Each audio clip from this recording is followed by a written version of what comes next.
भारतवर्ष के, संपूर्ण भारतवर्ष के, बल्कि जहां जहां भी हमारे साहब के नेमी प्रेमी हैं, कबीरपंथी हैं,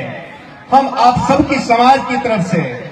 अपने हृदय मंदिर के आराध्य के श्री चरणों में हमारे छत्तीसगढ़ शासन से कुछ मांग कर रहे हैं, कुछ हम निवेदन कर रहे हैं, कुछ हम आग्रह कर रहे हैं, सत्याग्रह कर रहे हैं, हम कुछ मांग रहे हैं। उसी को मैं आपके समक्ष पढ़ करके सुनाऊं। एक पहली मांग है, हमारे नवोदित वंशाचार्य परम पूज्य पंत श्री हुजूर उदित पुरीनाम साहब अपने सत्य पंथ के प्रचार हेतु पूरे भारतवर्ष में भ्रमण कर रहे हैं और वर्तमान में उनकी हत्या के नियत से किए गए हमले को दृष्टिकोण में रखते हुए हम समस्त कबीर पंथ के समस्त भक्तजन जितने भी हैं, अपने सदगुरु, अपने परम पूज्य पंत श्री हुजूर प्रकाश पुरीनाम साहब और इस धर्म परिवार के लिए तत्काल Z+ सिक्योरिटी की मांग करते हैं। हमारी दूसरी मांग है, वर्तमान में हमलावर उपद्रवियों के द्वारा किए जा रहे हत्या के प्रयासों और दामाखेड़ा की शांति को भंग करने की गंभीर समस्या को ध्यान में रखते हुए कबीर धर्मनगर दामाखेड़ा में तत्काल एक स्थायी पुलिस थाना स्थापित हो, जहां 24 घंटे सशस्त्र पुलिस बल अपना तैनाती रहे, गश्त पर रहे। क्योंकि दामाखेड़ा गांव में नशा करने वाले और असामाजिक तत्वों की संख्या बहुत अधिक बढ़ चुकी है और जिसके कारण यहाँ के निवासियों का जीवन खतरे में है। हमारी तीसरी मांग है, कबीर धर्मनगर दामाखेड़ा में 120 वर्षों से कबीर पंथ का यह बड़ा सुंदर केंद्र, प्रमुख केंद्र रहा है, जो छत्तीसगढ़ राज्य का प्रमुख पर्यटन स्थल भी है और यहाँ पर वर्ष भर में देश विदेश से लाखों दर्शनार्थी भ्रमण और दर्शन के लिए आते हैं। लेकिन छत्तीसगढ़ शासन की तरफ से जो पर्यटन विभाग है, उनके द्वारा भक्तों के लिए किसी भी प्रकार की कोई सुविधा मुहैया नहीं कराई गई है, जबकि हम कबीर पंथ के भक्तजन तत्काल शासन से यह नियमानुसार सभी प्रकार की सुविधाओं की मांग करते हैं, जो उनका दायित्व है। चौथा, कबीर धर्मनगर दामाखेड़ा भारत में कबीर पंथ का सबसे बड़ा मुख्यालय है। यहाँ जन सुविधा जैसे शौचालय जैसी प्राथमिक सुविधाओं की भारी कमी है। मानवीय दृष्टिकोण से यहाँ आने वाले भक्तों की लाखों की भीड़ को ध्यान में रखते हुए हम शासन से तत्काल 500 शौचालय और 1 लाख लोगों के ठहरने के लिए धर्मशाला बनाने की मांग करते हैं।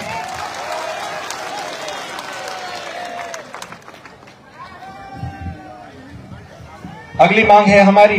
कबीर धर्मनगर दामाखेड़ा में मांस और शराब की सार्वजनिक बिक्री पर वर्ष 1988 से ही रोक लगी हुई है, लेकिन प्रायः देखा जाता है कि शराबी और उपद्रवी तत्व के द्वारा पड़ोसियों के गांव से शराब और मांस लाकर दामाखेड़ा कबीर धर्मनगर दामाखेड़ा में के क्षेत्र में शराब और मांस का सेवन किया जाता है और इसलिए हम सरकार से मांग करते हैं कि तत्काल दामाखेड़ा के 10 किलोमीटर के क्षेत्र में, 10 किलोमीटर के सर्कल में किसी भी प्रकार के अंडा, मांस, शराब और किसी भी प्रकार के नशीले पदार्थ की सार्वजनिक बिक्री और सेवन पर तत्काल प्रभाव से रोक लगाई जाए।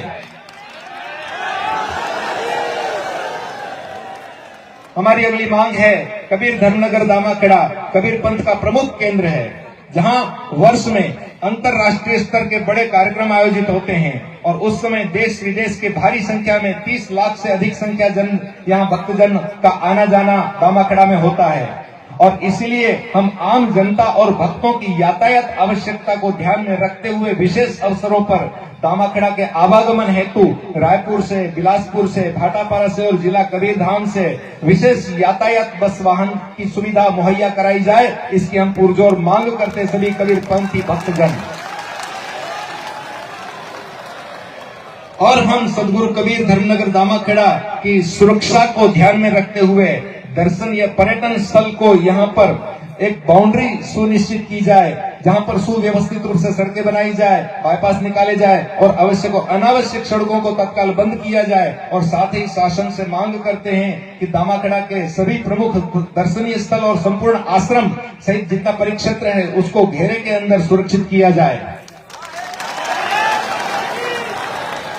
हमारी अगली मांग है, कबीर धर्मनगर दामाखेड़ा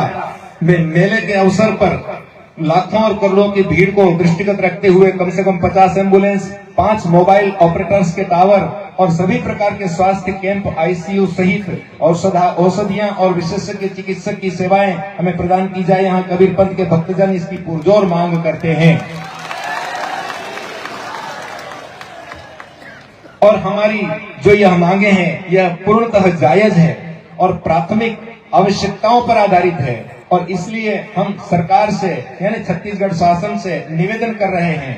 कि उक्त मांगे तत्काल प्रदान की जाए, अन्यथा भारत एवं विदेश के करोड़ों कबीरपंथी छत्तीसगढ़ एवं समस्त भारतवर्ष में अपनी नाराजगी प्रकट करने हेतु बाध्य होंगे और इसकी जिम्मेदारी स्वयं छत्तीसगढ़ सरकार की होगी। यह एक प्रशासनिक प्रक्रिया है, यह एक व्यवस्थित रूप से कार्य करने का तरीका है। हम न कोई हुड़दंग कर रहे हैं, न हम नियमों को तोड़ रहे हैं, हम एक उचित मांग को लेकर सरकार के पास जा रहे हैं।